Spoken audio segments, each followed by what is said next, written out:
Hello दोस्तों, Hindi class में आपका स्वागत है। दोस्तों, आज की क्लास में नन्ही लाल चुन्नी की कहानी पढ़ाऊंगा। दोस्तों, कहानी के माध्यम से आपको हिंदी रीडिंग प्रैक्टिस का अभ्यास होगा। दोस्तों, बिना क्लास को देरी किए चलिए क्लास को स्टार्ट करते हैं। उससे पहले आपसे यही रिक्वेस्ट है कि चैनल को प्लीज़ सब्सक्राइब करें और बेल आइकन दबा दें। एक बार की बात है, एक छोटी सी बच्ची अपने माता पिता के साथ एक गांव में रहती थी। वह अपने माता पिता से ज़्यादा अपनी दादी से प्यार करती थी। एक बार की बात है दोस्तों, एक छोटी सी बच्ची है जो अपने गांव में रहती थी अपने माता पिता के साथ, लेकिन वह अपने माता पिता से ज़्यादा अपने दादी से प्यार करती है। अक्सर हर बच्चे अपने दादा दादी से बहुत प्यार करते हैं, एक अलग लगाव रहता है। उसकी दादी गांव के दूसरी ओर रहती थी और उसकी दादी जो है उस गांव के दूसरी ओर रहती थी, जो कि जंगल से होकर निकलता था। छोटी बच्ची की दादी ने उसे एक बार लाल रंग का एक हुड तोहफे में दिया था, जिससे वो हमेशा पहने रहती थी। इस कारण लोग उसे लिटिल रेड राइडिंग हुड यानी नन्ही लाल चुन्नी के नाम से बुलाते थे।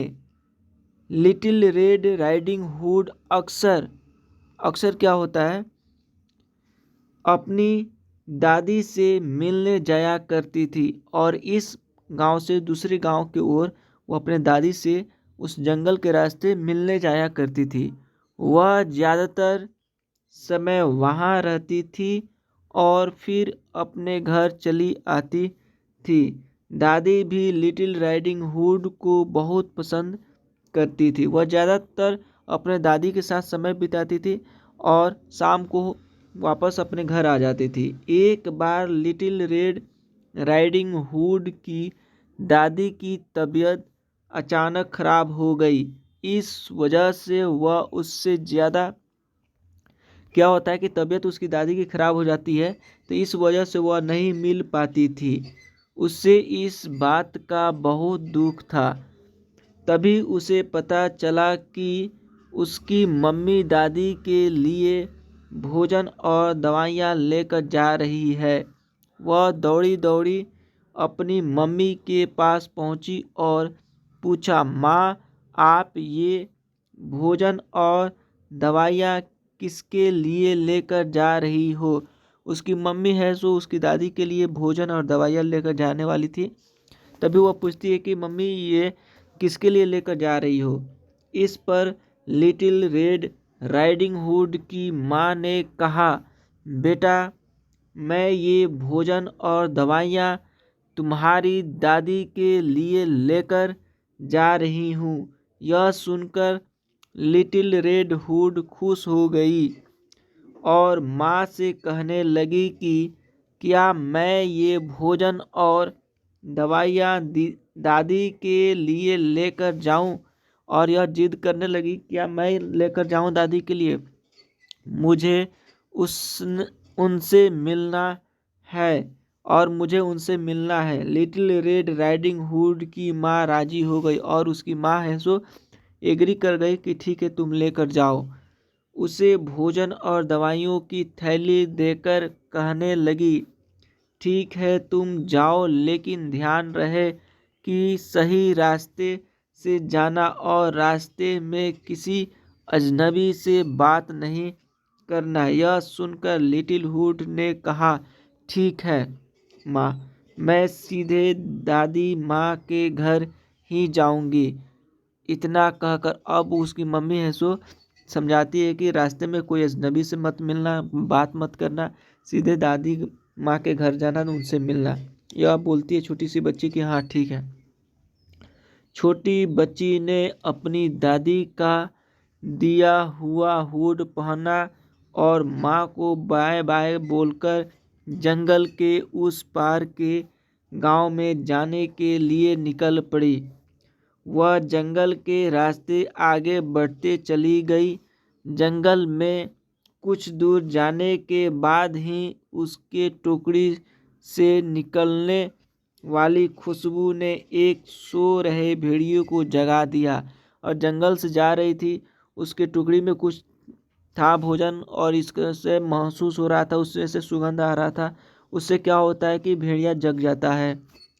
भेड़िए की नज़र उस छोटी बच्ची पर पड़ी। उसे देखकर वह मन ही मन बहुत खुश हुआ और सोचा, अरे वाह, एक नन्हा शिकार। लेकिन यह जा किस तरफ रही है। भेड़ियों को मज़ा आ गया कि शिकार आज मिला है छोटी सी। फिर इसने सोचा कि अरे यह कहाँ जा रही है। भेड़िया तुरंत लिटिल हुड के पास पहुंचा और कहा, कैसी हो प्यारी बच्ची, क्या तुम ये स्वादिष्ट खाना मुझे चखने के लिए दोगी। और भेड़िया बात करता है लिटिल हुड से और बोलता है, ये स्वादिष्ट खाना मुझे चखने के लिए दोगी। भेड़िए का सवाल सुनकर छोटी बच्ची पहले तो डर गई, लेकिन फिर डरते हुए कहा, मुझे माफ़ कर दीजिए, मैं ये भोजन आपको नहीं दे सकती। यह मैं अपनी बीमार दादी के लिए लेकर जा रही हूँ, जो अकेले रहती है। अब वह बोलती है, मुझे माफ़ कर दीजिए, यह आपके लिए खाना नहीं है, मैं अपने दादी के लिए लेकर जा रही हूँ, जो दादी मेरी बीमार है। लिटिल रेड राइडिंग हुड ने थोड़ा सोचा और अपनी थैली से एक सेब निकालकर भेड़िए को देते हुए कहा, आप ये खा लीजिए। और उसने एक सेब दिया भेड़िया को खाने के लिए। भेड़िए ने लिटिल रेड राइडिंग हुड के हाथ से सेब ले लिया और मन ही मन सोचने लगा, वाह, इसकी दादी भी अकेली रहती है, तो पहले इसकी दादी को ही निगलता हूँ। और ये भेड़िया मन ही मन सोचने लगा कि इसकी दादी भी अकेली रहती है, तो क्यों ना उसको खाया जाए। ठीक है। और बाद में इस लड़की को, लेकिन तब तक इसे रोक कर रखना होगा यहाँ। इसके बाद भेड़िए ने लिटिल रेड राइडिंग हुड से कहा, अरे सुनो, जरा रुको और मेरी बात तो सुनो। मुझे पता है कि तुम्हारी बीमार दादी माँ कैसे ठीक हो सकती है। यह सुनकर छोटी बच्ची खुश हो गई और भेड़िए से कहने लगी, भेड़िया चाल चल देता है दोस्तों और बोलता है कि तुम्हारी दादी माँ कैसे ठीक होगी, मुझे पता है। तो यह खुश हो जाती है और यह पूछती है, कैसे ठीक होगी, सच में, पर कैसे, पूछती है। क्या आप मुझे बता सकते हैं कि वह जल्दी कैसे ठीक होगी। इस पर भेड़िए ने कहा, हाँ हाँ हाँ, मैं तुम्हें वो तरीका ज़रूर बताऊंगा। इसके लिए तुम्हें जंगल से कुछ सब स्ट्रॉबेरी तोड़ने होंगे। इस स्ट्रॉबेरीज में जादुई शक्तियाँ हैं, जिसे खाते ही तुम्हारी दादी, स्ट्रॉबेरी तोड़ने के लिए बोलता है जंगल से, जिससे तुम्हारी दादी खाते हुए ठीक हो जाएंगे, एकदम से ठीक हो जाएंगी। भेड़िए की बात सुनकर लिटिल हुड ने कहा, अरे वाह, आपका बहुत बहुत धन्यवाद। मैं अभी जाकर थोड़ी सी स्ट्रॉबेरी ले आती हूँ। इतना कहकर लिटिल हुड स्ट्रॉबेरी तोड़ने चली गई और इतना सुनती है कि स्ट्रॉबेरी से ठीक हो जाएगी उसकी दादी, तो उतने सुनते हुए वह स्ट्रॉबेरी तोड़ने के लिए चली जाती है। दूसरी तरफ चालाक भेड़िए ने योजना बनाई कि पहले दादी माँ के घर चलते हैं। दरअसल भेड़ियों ने यह अच्छे से सोच लिया था कि वह सबसे पहले दादी माँ को और फिर नन्ही लिटिल हुड को निगलेंगे। इसके बाद भेड़िया दादी माँ के घर की ओर चल पड़ा। दादी के घर पहुंचकर भेड़िए ने देखा कि वहाँ, और जब वह भेड़िया उसके घर जाता है तो वहाँ देखता है कि पलंग पर आराम से सो रही है। वह जैसे ही घर में घुसा, दादी माँ जग गई और भेड़िए को देखकर चौंक गई। उसने भेड़िए से पूछा कि तुम यहाँ क्यों आए हो। इस पर भेड़िए ने कहा, तुम्हें और तुम्हारी पोती को खाने। इसके बाद दादी माँ ने उसे भगाने की और उसे बोलता है कि तुम्हें और तुम्हारी पोती को खाने के लिए आया हूँ। इस बात को सुनकर वह घबरा जाती है। उसकी दादी माँ कोशिश करती है भगाने की, लेकिन भेड़िया नहीं माना और वह दादी माँ को निगल गया और वह दादी माँ को खा गया। इधर लिटिल राइडिंग हुड स्ट्रॉबेरी लेकर गाना गुनाते हुए दादी के घर पहुंची। वहां पहुंचते ही उसने गेट खटखटाया और कहा, दादी मैं आ गई, जल्दी से दरवाज़ा खोलो, मैं आपके लिए बहुत सारी। और वह दरवाज़ा खटकाती है और पूछती है कि मैं आ गई हूँ, दरवाज़ा खोलो, आपके लिए मैं बहुत सारी चीज़ें लाई हूँ। तभी घर के अंदर से आवाज़ आती है, मेरी बच्ची दरवाज़ा खुला है, तुम सीधे घर में आ जाओ। यह आवाज़ सुनकर लिटिल हुड को थोड़ा आश्चर्य हुआ। दरअसल उसे अपनी दादी की आवाज़ बदली हुई लगी। जब यह आवाज़ सुनती है तो उसे आश्चर्यचकित हो जाती है, क्योंकि उसका आवाज़ बदला बदला सा लगा हुआ है। ठीक है, लेकिन उसने सोचा कि शायद तबीयत खराब होने की वजह से उनकी आवाज़ बदल गई है। फिर उसने गेट खोला और घर में घुस गई। यहाँ उसने देखा कि कमरे में पूरा अंधेरा था। वह अपनी दादी को आवाज़ लगाने लगी, दादी दादी, वह चिल्लाने लगी, आप कहाँ हो और कमरे में इतना अंधेरा क्यों है? इस पर कमरे में आवाज़ आई, अरे मेरी बच्ची, मैं बहुत दिनों से बीमार हूँ, इस वजह से मेरी शरीर बहुत कमज़ोर हो गया है। यह सुनकर लिटिल रेड अंदर आ गई। फिर उसने कहा, अच्छा, लेकिन आपके कान इतने बड़े कैसे हो गए हैं? पहले तो ये ऐसा नहीं थे। इस पर फिर से भेड़िए ने कहा, अरे मेरी बच्ची, मैं तुम्हारी बातों को अच्छी तरह से सुन पाऊंगी, लेकिन इसलिए मैंने अपने कान बड़े करवा लिए हैं। इसके बाद लिटिल रेड राइडिंग हुड ने फिर पूछा, तो दादी आपकी आंखें कैसी इतनी बड़ी हो गई? इस पर दादी ने कहा, बेटा ओ इसलिए ताकि मुझे तुम्हें देखने में परेशानी न हो। इसके बाद फिर से लिटिल हुड ने पूछा, अच्छा तो फिर इसे फिर पूछती है, फिर ये हाथ ये क्यों इतने लंबे हो गए? इस पर दादी ने कहा, ये हाथ तुम्हारे गले लगने के लिए लंबे हुए हैं। फिर उसने पूछा, तो आपके दांत वो इतने लंबे कैसे हो गए? इस सवाल के जवाब पर भेड़िए उसके सामने आ गया और कहने लगा, ताकि मैं तुम्हें अपना शिकार बना सकूं। इतना कहते ही भेड़िया लिटिल राइडिंग हुड की तरफ कूद पड़ा और दादी की तरफ उसे भी निगल गया। इसके बाद दुष्ट भेड़िए दादी की पलंग पर सो गया और जोर जोर से खर्राटा मारने लगा।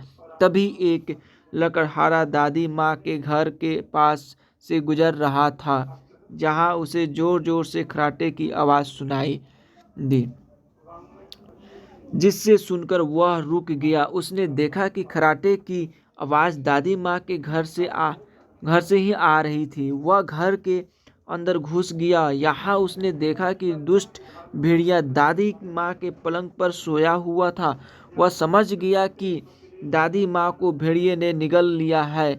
लकड़हारे ने तुरंत दुष्ट भेड़ियों को सबक सिखाने की तरकीब सोची इसे सबक सिखाने के लिए। वह कैंची लेकर आया और भेड़िए का पेट काट कर दादी और माँ लिटिल हुड को सुरक्षित बाहर निकल लिया। इसके बाद लकड़हारे ने तुरंत दुष्ट भेड़ियों के पेट में बड़ा सा पत्थर डाल दिया और दादी माँ ने उसका पेट सिल दिया। भेड़िए ने पेट से बाहर निकालते ही नन्ही लाल चुन्नी ने सबसे पहले अपनी दादी माँ से पूछा, दादी माँ आप ठीक तो है ना? उस भेड़िए ने आपको कुछ नुकसान तो नहीं पहुँचाया ना? इस पर दादी माँ ने कहा, नहीं मेरी बच्ची, मैं बिल्कुल ठीक हूँ। मुझे कुछ नहीं हुआ है। इसके बाद दादी माँ ने नन्ही, लिटिल हुड और लकड़हारा तीनों घर के दरवाजे के पीछे छिपकर दुष्ट भेड़िए के नींद से जगाने का इंतजाम करने लगे। कुछ देर बाद भेड़िया नींद से जगा तो उसे महसूस हुआ कि उसका पेट काफ़ी भारी है। उसने सोचा कि शायद उसने दादी माँ और लिटिल हुड को निगला है, इस कारण उसका पेट भारी हो गया है। इसके बाद वह नदी किनारे पानी पीने के लिए निकल गया। जैसे ही भेड़िया पानी पीने के लिए नदी किनारे नीचे झुका, वह नदी में ही जा गिरा। इसके बाद दादी माँ, लिटिल हुड और लकड़हारा बहुत खुश हुए और वापस अपने घर की ओर चल पड़े। घर पहुंचकर लिटिल हुड ने अपनी दादी माँ से वादा किया कि वह आगे से कभी भी किसी अजनबी से बात नहीं करेगी, और साथ ही उसने अपनी और दादी माँ की जान बचाने के लिए लकड़हारे को शुक्रिया कहा। फिर तीनों ने एक साथ हंसी खुशी पूरा दिन बिताया और मज़े से बैठकर चॉकलेट केक खाया। दोस्तों, इस कहानी से क्या शिक्षा मिली, आइए देखते हैं। इस कहानी से हमें यह सीख मिलती है कि हमें हमेशा बड़ों की बात माननी चाहिए और अजनबी लोगों पर कभी भरोसा नहीं करना चाहिए। ऐसा नहीं करने से हमें कोई परेशानियों का सामना करना पड़ सकता है। दोस्तों, हमें अजनबियों से बात नहीं करनी चाहिए। दोस्तों, इस कहानी से हमें यह शिक्षा मिलती है। दोस्तों, यह कहानी कैसा लगा आपको कमेंट करके बताइए। मिलते हैं अगले क्लास में, तब तक के लिए जय हिंद, जय भारत। प्लीज़ चैनल को सब्सक्राइब करें अगर आपने है तो।